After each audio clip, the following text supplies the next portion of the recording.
Лука Модрич футбол әлемінің ең көрнекті тұлғалардың бірі. Оның өмірі қайсарлық пен еңбекқорлыққа толы болған.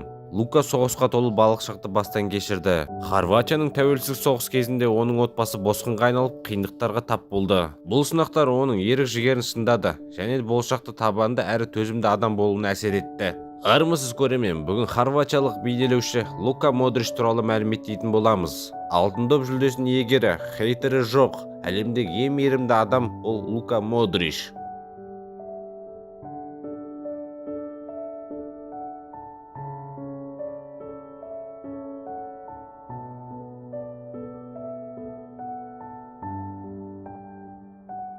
Лука Модрич 1985 жылы Хорватияның Задар қаласында дүниеге келген. Отбасында Модричтен бөлек Диора, Ясмина Модрич сияқты екі әпкесі бар. Модрич балалық шағын Балқан соғысы кесірінен ауыр өткізді. Соғыс басталғанда оның отбасы босқын болды. Соғыс кезінде Лука Модричтің әкесі Степан Модрич хорват әскер күштерінде қызмет етіп жүрген кезде сербтермен қақтығыс кезінде қаза тапты. Бұл оқиға жас Модричке ауыр соққы болды.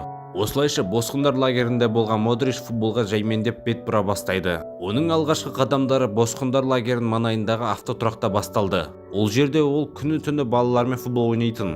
Алғашында Модрич кішігірім ғана академияларда доп теуіп жүреді. Біршама уақыт өткен соң Лука өзінің талантының арқасында Динамо Загреб скауттерінің көзіне түседі. Және де 16 жасында өзінің алғашқы өміріндегі келісімшартқа қол қояды. Осылайша Модричтің кәсіби мансабы 2000 жылдардың басында басталады. Модрич Динамо Загреб сапында тез арада негізгі құрамының маңызды ойыншысына айнала кетті. Хорватия чемпионатында 94 ойында 26 гол салып 20 ассист жасаған Модрич тез арада жұлдызға айналды. Бірақ та оның шынайы жұлдызы сәті Англиядағы Тоттенхэм клубында басталды. Онда Модрич 2008 жылы қосылды. Сол жерде ол әлемнің ең үздік жартылай қорғаушылардың бірі екенін дәлелдеп бастады. Тоттенхемде Модрич 116 ойынға қатысып 13 гол салып 25 ассист жасады. Және де жан досы Гарет Бейлмен әдемі тандем құрды.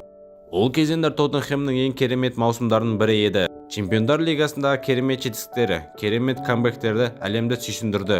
Және де айлар өтеді, жылдар өтеді. 2012 жылы Модричке Реал Мадрид және де Барселона клубынан келісімшарт келеді. Және де Модричтің таңдауы корольдік клуб болады. Және де Модричтің жұлдызды сәті.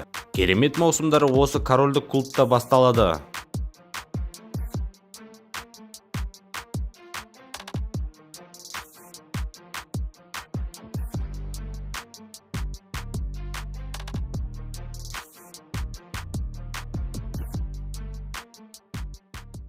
Алғашында ол Месут Өзілдің көлеңкесінде болады. Алайда Луканы мінезі мен таланты алып шығады. Және де өзін бапкерге дәлелдетіп, негізгі құрамынан орын алады. Және де Лука Модрич корольдік клубпен 2014, 2016, 2017, 2018, 2021, 2023 жылғы Реал Мадридпен чемпиондар лигасын жеңіп алады. Және де 4 рет Испания ішкі біріншілігін жеңіп алады. Алайда оның өміріне ерекше өзгерісті алып келген 2018 жылы Ресейде өткен әлем чемпионаты еді. Онда ол капитан ретінде Хорватиямен финалға дейін барады. Және де Лука Модрич сол әлем чемпионатында 2 гол салып 1 ассист жасайды. Және де соған лайық Лука Модричті 2018 жылғы әлемнің ең үздік футболшысы ретінде таниды. Яғни айтқанда алтын доп иегері болады. Бұл алтын доп Лука Модричке одан сайын танымалдылықты күшейтеді. Бұл қуаныш жалпы Лука Модрич үшін ғана емес, жалпы Хорватия жұртшылығы үшін де керемет тосынсый болды.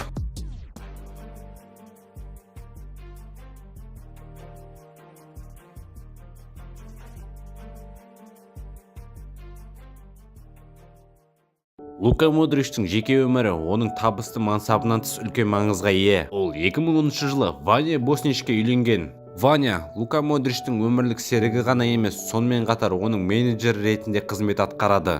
Ерлі-зайыптылардың қарым-қатынасы Модричтің мансабында үлкен рөл атқарады. Себебі Ваня оны футболдағы шешімдеріне қолдап дұрыс бағыттауға көмектесіп келеді. Лука және де Ваняның 3 баласы бар.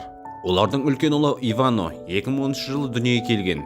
Ал 2013 жылы қызы Эмма дүниеге келді. 2017 жылы отбасына тағы да бір қыз София қосылды. Модрич бос уақытын көбінесе отбасымен өткізгенді ұнатады, және де балаларына қамқор әке ретінде танымал. Ол отбасымен бірге Испанияның Мадрид қаласында тұрады. Әрі жеке өмірін көпшілікке назарынан алыс ұстап, қарапайым өмір сүруді жөн көреді. Оның отбасылық құндылықтары және де қарапайым өмір сүру стилі оның бойындағы еңбекқорлық пен табандылықтардың бір бөлігі ретінде көрінеді.